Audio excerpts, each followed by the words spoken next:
Bonjour à tous. Dans le journal de demain, on a 9h30, l'heure de la conférence de rédaction pour les journalistes de Clermont-Ferrand.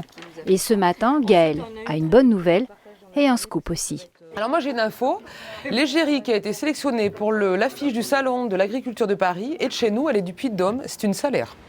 Rendez-vous pris avec les deux jeunes agriculteurs, direction leur ferme à Saint-Alirès-Montagne, à 1 heure de Clermont.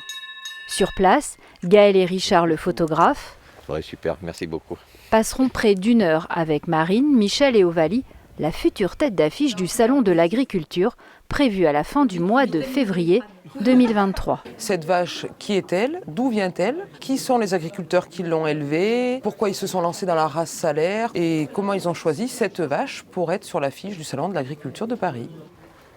Bon, c'est bon, j'ai plein d'infos sur Ovalie. Écoute, si tu peux faire un web rapidement, et on peut imaginer de faire 2 pages.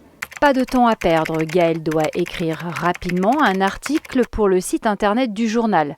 Il sera publié dès le lendemain matin, au moment où l'affiche du prochain salon de l'agriculture sera dévoilée. L'agriculture est un sujet porteur dans le jargon journalistique. Ovalie, notre nouvelle star, fera donc la une du journal.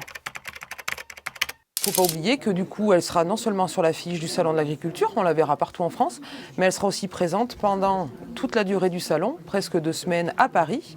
Elle aura son stand. Beaucoup de visiteurs vont venir la voir, se faire photographier avec elle. Et certainement, Emmanuel Macron, s'il ouvre le Salon de Paris, fera forcément un passage auprès de notre vache puy-de-dômoise.